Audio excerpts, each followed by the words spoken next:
გამარჯობა. კეთილი იყოს თქვენი მობრძანება ლაგოდეხში, სოფელ აფრინში. დღეს ჩვენ ვისაუბრებთ ატმის ხეების გასხლის შესახებ. ვაშლის ხეებს ვყავთ მაშინ, როდესაც მცენარე მიძინებულ მდგომარეობაშია, მაშინ როცა ყვავილები არ არის ჯერ კიდევ გამოსული. რატომ ვყავთ ატამს ყვავილობისას? ამის მიზეზი ის არის, რომ არსებობს ისეთი დაავადება, რომელიც სერიოზულ პრობლემას უქმნის ატმის ხეს მის ზამთარში გასვლის შემთხვევაში. ამგვარად, ჩვენ უნდა გავსხლათ ატმის ხე მაშინ, როდესაც მას უკვე დაწყებული აქვს და ყვავილობა. კიდევ ერთი მიზეზი თუ რატომ ვსხლავთ ყვავილობისას არის ის, რომ ამ დროს ჩვენ უკვე კარგად ვიცით თუ რამდენი ყვავილი აქვს ხეს და რამდენი ნაყოფის მოცემას შეძლებს ის ამ წელს. თუ გვაქვს ბევრი ყვავილი, ჩვენ შეგვიძლია ოდნავ უფრო აგრესიულები ვიყოთ გასხლის დროს, ხოლო თუ ცოტა, მაშინ ნაკლებად აგრესიულ მეთოდს უნდა მიმართოთ. დღეს ჩვენ შევარჩიეთ ხე, რომლის მაგალითსაც გაჩვენებთ გასხლის პროცესს. იდეალურ შემთხვევაში ატმის ხეს უნდა გქონდეს ერთი ვარჯი, ერთი მთავარი ღერო და ხდებოდეს მისი გასხლა ისე, რომ მან მიიღოს ლარნაკის ან ჯამის ფორმა. ამ ხეს, რომლის გასხლასაც ვაპირებთ, ხედავთ, რომ გვაქვს ერთ ვარჯზე მეტი. აი ეს თითქოს კიდევ ერთი ხეა და ჩვენ უნდა მოვაშოროთ იქ. ჩვენ ვიშორებთ მას მიწასთან, რაც შეიძლება ახლოს მოჭრის გზით. ახლა გვაქვს მხოლოდ ერთი ხე, ხოლო ეს შეგვიძლია მოვჭრათ.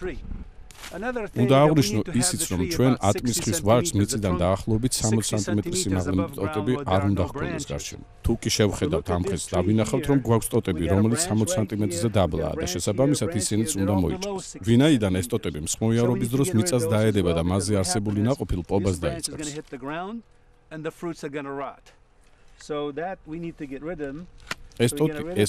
ეს ტოტიც და ეს ტოტიც უნდა მოიჭრას. And same thing with that one right there. So now we have one tree. ახლა გვაქვს ერთი ხე, რომელიც სრულიად სუფთაა და 60 სანტიმეტრის ქვემოთაც არ აქვს ტოტები. თუმცა ჯერ კიდევ გვაქვს ამ ხეზე სამუშაო, ვინაიდან ხის შუაგულში ტოტებისაგან უნდა გავწმუნდეთ, რადგანაც ატმის ხეებს უფრო მეტი სინათლე ესაჭიროება, ვიდრე ვაშლის ხეებს. ვაშლის ხის შემთხვევაში ვტოვებთ ერთ ლიდერს, ხოლო ატმის ხის შემთხვევაში ხის შუაგული უნდა იყოს ღია. შევხედოთ ამ ხეს. იდეაში ნერგების შესკვიდამდე უნდა მოხდარიყო მისი სათანადოდ ფორმირება, რათა მისი ტოტები ყოფილიყო ჰორიზონტალური, აი ასე. თუმცა ვინაიდან ეს არ მოხერხდა, მის სანერგეში გამოყვანის დროს ახლა დგება იმის საჭიროება, რომ გასხლის პროცესში მოხდეს ხის ცენტრის ტოტებისაგან განთავისუფლება. აი ახლა ცენტრი ღიაა, ცენტრი ფართოდ არის გახსნილი. ამის შემდეგ ჩვენ გვაქვს ხის სათანადო ფორმა. ჩვენ ვუყურებთ ხეს და მის შუაგულს, ჩვენ უნდა მოვიშოროთ ნებისმიერი ტოტი, რომელიც იწვევს დაჭრილვას. მაგალითად ეს ტოტი ჭრილავს, რის შედეგადაც ნაყოფი არ იქნება კარგი, ასე რომ ჩვენ მას ვჭრით. ყველა ეს მცირე ზომის ტოტი, რომელსაც აქ ვხედავთ, უნდა მოიჭრას, ვინაიდან ისინი ხმელია. ჩვენ ასევე ვაჭრით შიდა ტოტებს. ეს ყველაფერი უნდა მოიჭრას და მე მესმის, რომ ამის კეთება რთულია, ვინაიდან ზოგი მეტყვის, რომ მე მათ ხეს ვაფუჭებ და ვკლავ. მაგრამ სინამდვილეში კი მე თქვენი ხის გაძლიერებას მომსახურები, რათა მას ჰქონდეს შანსი იმისა, რომ რაც შეიძლება მეტი მზის სხივი და სინათლე მიიღოს. კიდევ ერთი მიზეზი თუ რატომ ვაჭრით ამ ტოტებს არის ის, რომ ისინი იზიდავენ დაავადებას, რომლებიც ასუსტებენ მას. ამიტომ ისინი უნდა მოიჭრას. ჩვენ ვაშორებთ ცენტრიდან სუსტ ტოტებს. მე მოვაშორე მას ტოტების უმეტესობა და დამიჯერეთ, რომ ამ ხეზე მე ჯერ კიდევ მაქვს ბევრი ნაყოფი. გასხლის პროცესში შემოუვარეთ ხეს გარშემო, მოვიდგებით ერთსა და იმავე ადგილზე და დააკვირდით, რა ხდება მისი ვარჯის შიგნით. მე მოვიშორე ყველა ხმელი ტოტი, ასევე უნდა მოვაშორო ეს ტოტი და ესეც. ახლა გვაქვს ხის ისეთი ფორმა, როგორიც გვჭირდება. თუ შევხედავთ ამ ტოტს, დავინახავთ, რომ თითოეული მათგანი ნაყოფს მოხსებს, ანუ ამ ტოტზე გვაქვს 1, 2, 3, 4, 5, 6, 7, 8, 9, 10, 11, 12, 13, 14 ნაყოფი. ანუ ამ ტოტზე გვაქვს 14 ნაყოფი. ამ ხეზე სავარაუდოდ 200-300 ნაყოფია. ეს კი უკვე ჭარბი რაოდენობა. But what I'll do is later on I'll come in and prune. So even I cut a lot. როდესაც მე ვსხლავ ამ ხეს, მიუხედავად იმისა, რომ მის შუაგულში ბევრი ტოტი ჭრი, ამ ხეზე მაინც მრჩება ბევრი ნაყოფი. მე არ დამიზიანებია ხე. რეალურად მე იგი გავაძლიერე, ვინაიდან ახლა ეს ხე ძალიან დიდი ზომისაა და კარგი ფერის ხიდს მოიცავს, რომელიც მომხმარებელს გემოვნებას ნამდვილად დააკმაყოფილებს. მათ მოსწონთ დიდი და წითელი ატამი. არავის მოსწონს მწვანე, რომელსაც სიტყვა აქვს. ამიტომ ძალიან მნიშვნელოვანია, რომ ხე მიიღოს მეტი მზის სინათლე, რასაც ჩვენ ვახცევთ ტოტების გაშლის გზით. ტოტები არ უნდა იყოს შიგნით. მე მესმის, რომ ფერმერი მეტყვის, რომ მე მის ხეს ნახევარზე მეტი ტოტი მოვაჭერე, მაგრამ დამიჯერეთ. აქ ამ ხეზე მოვსაჭრელი ჯერ კიდევ საკმარისადაა. ასე რომ დავუბრუნდეთ ამ ხეს და მაგალითისათვის ავიღოთ ეს ტოტი. ეს კარგი მაგალითია. ამ ტოტზე ჯერ დაახლოებით კიდევ 100 ნაყოფი გვაქვს. ჭირდება თუ არა მე ყველა ეს ნაყოფი? არა. on this branch alone. Do I need all of them? No. მე დამჭირდება ალბათ ერთი აქ და ერთი აქ. ასე რომ აი ამ ტოძე მჭირდება ალბათ 4 ან 5, მაგრამ მაქვს სავარაუდოდ დაახლოებით 50. But I have probably about 50. But only need 5. ჩვეულებრივ აი ასეთი სუსტი ტოტები ვაძლევ უსახურ და მცირე ზომის ხილს. ასე რომ მე მათ ვჭრი. აი ამ ტოძე ერთი ნაყოფი, ასე რომ მასაც they're going to give you small fruits. I get rid of it. This branch right here is going to be, it has one fruit out there and skinny. I get rid of it. See how many fruits I have? 1, 2, 3, 4, 5, 6, 7, 8, 9, 10 fruits on this little guy here by himself. 10 ნაყოფი. ამ პატარა ტოძე და აქ მჭირდება მხოლოდ 5 ნაყოფი, მაგრამ ჯერ კიდევ ამაზე მეტი მაქვს. I kept the healthy branches that can feed this apple. მე დავტოვე ჯანსაღი ტოტები, რომლებიც გამოყვებავენ ამ ატმის ხეს და იგი გაიზრდება დიდი ზომის. ასე რომ მე შევარჩიე ეს ჯანმრთელი სქელი ტოტები და აქაც იგივეს ვაკეთებ.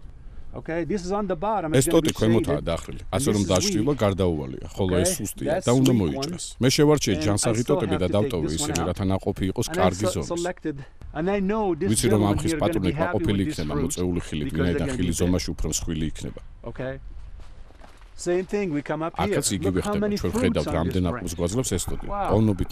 Tons and tons of fruits. ამდენი ამჭირდება, ასე რომ ვიშორებს სუსტოტებს ზოგიერთ ამ ტოტს, რომლებიც ხის შუაგულისკენაა მიმართული. ეს ტოტი გარეთ არის გამოწეული, შესაძლებელია რომ მან დაშლილოს ეს ტოტი. ამიტომ უნდა მოვჭრა იგი, თუმცა ძალიან კარგი ტოტია. ეს ტოტი ხის შუაგულისკენ არის მიმართული, მე მას გარეთ გამოვწევ. One of possibilities, this is going to shade this branch right here.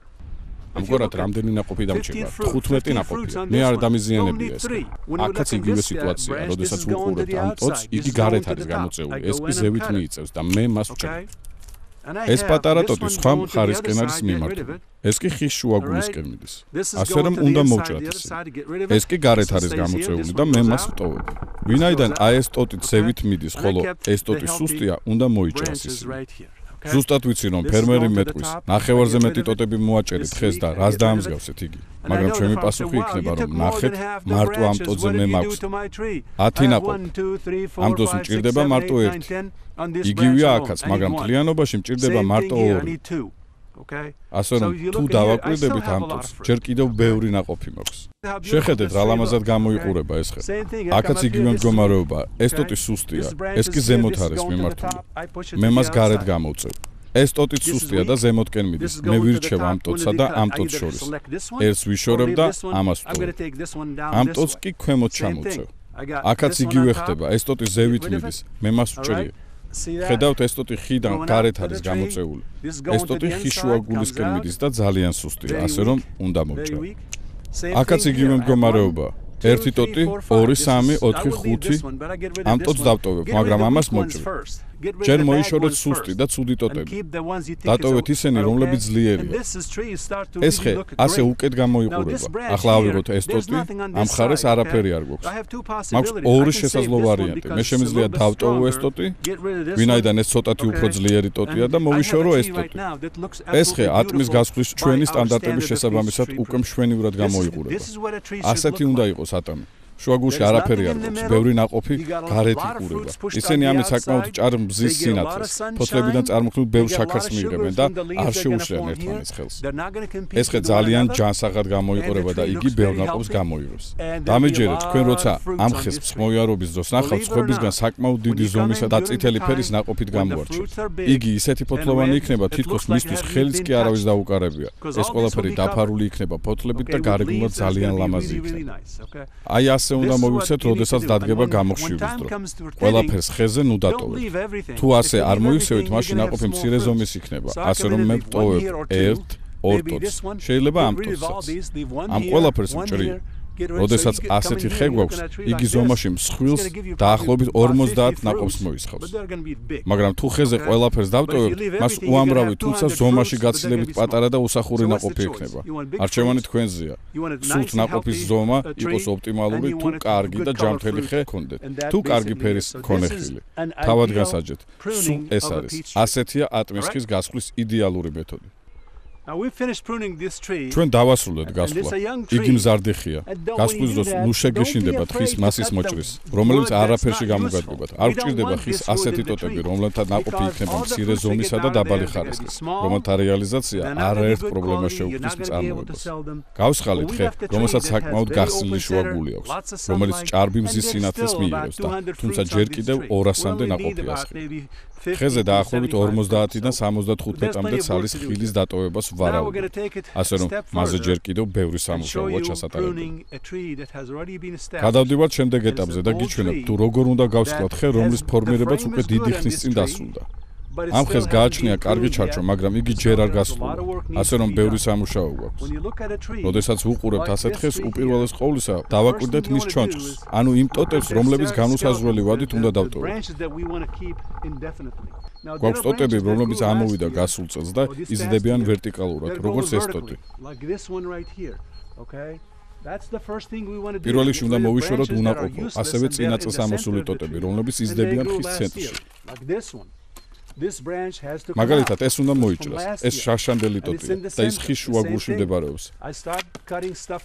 აქაც იგივეა. მე ვჭრი და ვაშორებ ტოტებს ხის შუაგულიდან. სწორედ ამას ვაკეთებ ახლა. აქ გვაქვს ხე, ანუ ხის თავდაპირველი ჩარჩო. ეს ტოტი შარშანდელია და ხის ცენტრში იზრდება. ახლა რას ხედავთ? ჩვენ ვხედავთ ხეს, რომლის შუაგულიც გახსნილია და აქ მოხდება ბევრი მზის სინათლე. შემიძლია დავდგე აქ და დავინახოთ ცა და მზე. უნდა მოვჭრათ ყველა ტოტი, რომელიც ხის შუაგულშია. როდესაც ამ პროცესს დავასრულებთ, ჩვენ ვიწყებთ უფრო დახვეწილ სამუშაოს. ძირითადი ტოტები, როგორც ეს ტოტებია, უკვე მოჭრილი გვაქვს და ცენტრში მდებარე ტოტები უკვე მოშორებული. ახლა ვიწყებთ პროცესს, რომელსაც დეტალურ სხვას ვუწოდებთ. ნებისმიერი ტოტი, რომელიც ვერტიკალურად იზრდება და ზევითკენ არის მიმართული, უნდა მოიჭრას. ტოვებთ ტოტებს, რომლებიც გარეთ არის გამოწეული, როგორც აქ. ეს ტოტი ზემოთ მიდის, ამიტომ ვიშორებთ. ასევე ვაჭრით ამ სუსტ ტოტებსაც. ეს ტოტი შუაგულისკენ არის მიმართული, მასაც ვჭრით. პატარა ტოტებსაც ვაჭრით, ასევე როგორც ახალგაზრდა ხის შემთხვევაში, აქაც იგივეს ვაკეთებთ. ამ პატარა ტოტებსაც ვაშორებთ. ეს ტოტი ქვემოთკენაა დახრილი და ვაჭრით. ხეს ჯერ კიდევ ბევრი ნაყოფი აქვს. უნდა გვესმოდეს, რომ როდესაც ტოტებზე ეცემა მზის სინათლე, მომავალ წელს ისინი წარმოქმნიან ტოტს, რომელიც მოისხავს ნაყოფს. მაგრამ თუ ტოტები დაჭრილულია, ისინი ნაყოფს ვერ მოისხავენ. შეხედეთ ამ ტოტს, იგი დაჭრილულია და გახვა, ვინაიდან ვერ იღებდა საკმარის მზის სინათლეს. როგორც ხედავთ, ამ ტოტზე არაფერი არ არის, ამიტომ უნდა მოვჭრათ. აქ გვაქვს ტოტი, რომელზეც არის ყვავილი. ეს ტოტი ზემოთ მიდის და ჩვენ შეგვიძლია დავტოვოთ იგი, ვინაიდან მიმართულებით იზრდება. მაგრამ ეს ტოტი, რომელიც ხის შუაგულისკენ არის მიმართული, უნდა მოიჭრას. ამ ტოტს ვტოვებთ, ამ ტოტსაც ვტოვებთ. მოვიშოროთ სუსტი ტოტები, დავტოვოთ ეს. ხეს ჯერ კიდევ ბევრი ტოტი აქვს. ამ ტოტს უბრალოდ ხელის მოკიდებითაც ეტყობა, რომ ხმელია, ვინაიდან იგი დაჭრილულია. ამ ტოტზე ცოტა ნაყოფია, ამიტომ ვაჭრით. ეს ტოტი გარეთ გამოდის. მართალი გითხრათ, მირჩევნია ეს ტოტი მოვჭრა, ვინაიდან იგი ხის შუაგულისკენ იზრდება. მე მას ვჭრი. რაც დიდი დანაკარგი არ უნდა იყოს ხისსათვის. ერთ-ერთი ამ ტოტებიდან შემიძლია გარეთ გამოვწვიოთ. ეს ტოტი ხმელია, ვინაიდან ხე ზედმეტად იყო დაჭრილი. ჩვენ გვჭირდება მზის სინათლე. რაც უფრო მეტი მზის სინათლე ეცემა ხეს, ნაკლებად ხმება. ეს ხმელია და უნდა მოიჭრას. აქეთ მხარეს არაფერი არ არის, ამას გამოვწევ, რომ ეს ადგილი დაფაროს. აქაც იგივეს ვაკეთებ და ამ ტოტს გვერდით გავწევ. ეს ადგილი დაჭრილულია. ნახეთ, საით მიდის ეს ტოტი. იგი უნდა მოიჭრას. გადმოვიდით აქეთ. დაჭრილული ტოტი ყოველთვის გამხმარია. შეხედეთ ამ ტოტს, ზედ არაფერი არ არის. ეს ტოტი ქვემოთ მოდის. ამ ხეზე ბევრი ტოტია. ზემოდან ეს დიდი ტოტი გვაქვს, რომელიც არ გვჭირდება, ვინაიდან ზევით მიდის. აქაც ტოტებია. ეს ტოტი დაჭრილულია და აქ ვაჩერებ, ვინაიდან არ მინდა რომ ქვევით წავიდეს. აქაც იგივე ხდება. სუსტ ტოტებს ვიშორებ.